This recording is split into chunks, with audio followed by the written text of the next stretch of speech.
दूसरा कारण ये कि कच्चे धागे से उन्हें बांधा गया, एक परिक्रमा किया गया, उसे कसम दिया गया कि जब तक आप हो और मेरा ये धागा आप में बंधा है तब तक सत्यवान के साथ हमारा रिश्ता जो है वो हमेशा निरंतर बना रहे।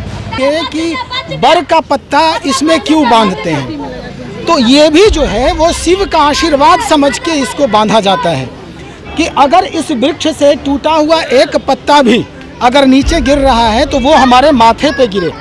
और इसके अलावा ये एक प्रमाण भी है कि आज इन्होंने वट सावित्री का व्रत किया है। जी, हमारे साथ हमारे सहयोगी ब्रजेंद्र जी जुड़े हुए हैं जो कि ये जो पूजा हो रहा है, बड़ पूजा हो रहा है, इसके अच्छे खासे जानकार हैं, थोड़ा सा इधर रिसर्च भी करते रहते हैं, तो हम इन्हीं से जानते हैं क्योंकि पंडित जी तो बता नहीं पाए कि सर में पत्ता क्यों बांधते हैं सब लोग। चलिए मुझे आप ये बताइए, सबसे पहले मुझे तो यही बताइए, मैं सबको देख रही हूँ कि सबके सर में पत्ते बांधे हुए हैं लेकिन पता ही नहीं है किसी को, सब लोग बांध रहे हैं, शुरू से हम भी बांध रहे हैं, क्या है इसके पीछे? देखिए, अभी 90% महिलाओं को ये पता नहीं है कि ये सर में जो बर का पत्ता बांधते हैं वो क्यों बांधते हैं। इसके पीछे दो कारण हैं, एक तो धार्मिक कारण है और दूसरा साइंटिफिक कारण है।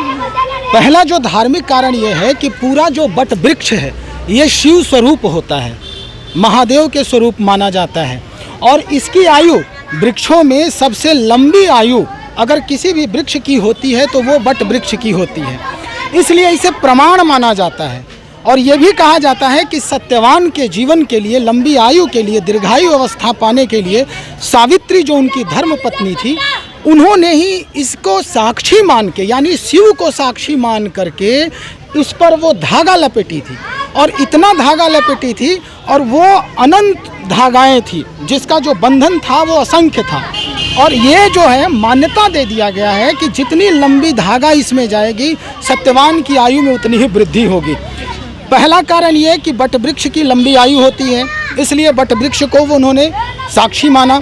दूसरा कारण ये कि कच्चे धागे से उन्हें बांधा गया, एक परिक्रमा किया गया, उसे कसम दिया गया कि जब तक आप हो और मेरा ये धागा आप में बंधा है तब तक सत्यवान के साथ हमारा रिश्ता जो है वो हमेशा निरंतर बना रहे। लंबी आयु, 7 जन्म जिसको कहते हैं। अब आपका एक सवाल है ये कि बर का पत्ता इसमें क्यों बांधते हैं, तो ये भी जो है वो शिव का आशीर्वाद समझ के इसको बांधा जाता है कि अगर इस वृक्ष से टूटा हुआ एक पत्ता भी अगर नीचे गिर रहा है तो वो हमारे माथे पे गिरे और ये हमारे पति का आशीर्वाद है। ऐसे भी हमारे धर्मशास्त्र में, खास करके सनातन धर्म में, ये कहा जाता है कि पति परमेश्वर का स्वरूप होता है, परमेश्वर यानी महादेव। तो जाहिर सी बात है, यही वजह है कि पत्ते को महिलाएं जो हैं, सौभाग्यवती जो महिलाएं हैं, वो अपने सिर पे बांधती है, यानी उनको ऊंचा स्थान देती है। और इसके अलावा ये एक प्रमाण भी है कि आज इन्होंने वट सावित्री का व्रत किया है। जी, वट सावित्री का व्रत में क्या लोग खाते हैं, उसके बाद घर पे जाके क्या पूजा करते हैं, उसके बाद देखिए, ये इसमें बहुत सारे ऊहापोह की स्थिति है। बहुत सारी महिलाएं जो हैं वो फास्टिंग रखती हैं, पूरे दिन निर्जला भी रखती हैं। ये कहा, एक तरह से ये भी कहा जाता है कि जिनका पति प्रेम बहुत ज़्यादा है वो इस तरह से काम करती हैं, लेकिन ऐसा कुछ है नहीं। घर पे जाने के बाद, अभी आप एक महिला से बात कर रही थी कि आप घर जाते हैं तो पंखा झेलती हैं अपने पति को हिलाती। हाँ, इसके पीछे रीजन है, क्या है रीजन? एक बहुत बड़ा कारण ये है कि इस पंखे को इसके नीचे रख के पूजा किया जाता है और ये ज्येष्ठ का जो है जेठ महीना होता है। जाहिर सी बात है, अब एसी और पंखा आ गया है घर में, तो अब पहले क्या होता था कि इसी पंखे से जब बाहर काम करके पति वापस लौटते थे तो एक आशीर्वाद स्वरूप उनको पंखा झेला जाता था और पानी पिलाया जाता था।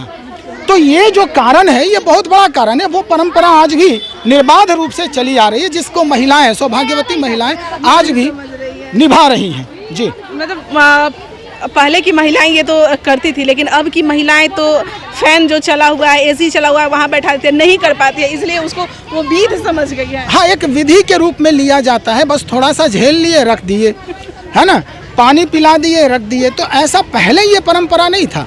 पहले लोग जो है वो घरों में जाते थे, लोग खेतों में काम करते थे, बाहर काम करते थे, थके हारे आते थे। ये आप तपतपाती धूप देख रही हैं आप, कितना चिलचिलाती धूप है, और ऐसे में महिलाओं का व्रत रखना, पुरुषों का बाहर से काम करके आना, तो काफ़ी परेशानी होती थी उस वक्त। और यही एक हैंड फैन जो था, एक साधन था उन्हें रिलैक्स देने का। तो निश्चित तौर पे सत्यवान के रूप में अपने पति को देखना और उन्हें रिलैक्स फील कराना, ये सौभाग्यवती महिलाओं का प्रथम कर्तव्य माना गया है सनातन धर्म में। मुझे ये जानना है कि आज ही के दिन ये चीज़ करना क्यों मतलब शुभ माना जा रहा है? देखिए, आज ही के दिन नहीं, अगर प्रेम है तो वो जीवन पर्यंत चलता है ये सब। लेकिन आज इसलिए ज़रूरी होता है कि चूँकि आज हर चीज़ को साक्षी मान के रखा जाता है। आपने अभी विजुअल में अपने देखा होगा कि पंखा है, यहाँ पर एक छोटी सी टोकरी भी है रखी हुई।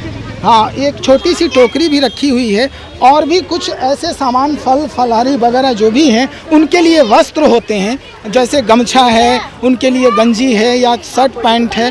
तो इस तरह से पहले धोती कुर्ता लोग पहनते थे, तो धोती कुर्ता की पूजा होती थी ताकि एक प्रमाण रहे और भगवान शिव का आशीर्वाद स्वरूप मिलके उनके ऊपर वो धारण हमेशा रहे, उनके लिए सुरक्षा कवच बन के उनको संरक्षित और सुरक्षित रखे जीवन भर। चलिए, बहुत बहुत धन्यवाद। तो मैं आपको बताना चाहूँगी कि कई मतलब 90% महिलाएं ऐसी मुझे मिली जिन्हें ये नहीं मालूम है कि सर में बड़ के जो पत्ते हैं वो क्यों लगाए जाते हैं। घर में जाके पति को उस तरह से पंखा हिलाकर, पानी पिलाकर क्यों पूजा किया जाता है, आज के दिन क्यों पूजा किया जाता है। हालांकि मैं एक पंडित जी से जो यहाँ पूजा करवा रहे हैं, कथा करवा रहे हैं, वो पंडित जी को भी नहीं मालूम है। उन्होंने तो सीधे यह कह दिया, जहाँ एक महिला कहीं टिक देती है तो सारा देह रगड़ देंगे। बताइए, ये भी क्या कोई बताने का ये है? लेकिन फिर भी लाइव बिहार हमेशा आपको कुछ न कुछ जानकारियाँ देते रहती है डीप में, जो किसी को नहीं भी पता हो। और आपको यह जानकारी कैसे लगी, ये हमें आप अपने हमारे कमेंट बॉक्स में ज़रूर बताइएगा। अगर और भी जानकारी आपको चाहिए तो वो भी हम बताएंगे। आज सावित्री व्रत पूजा है, सब लोग बड़ की पूजा कर रहे हैं, और आप सभी को आज के दिन के लिए बहुत बहुत शुभकामना। सबके पति की लंबी आयु हो। फिलहाल के लिए धन्यवाद। लाइव बिहार YouTube पर सब्सक्राइब और Facebook पर लाइक जरूर करें।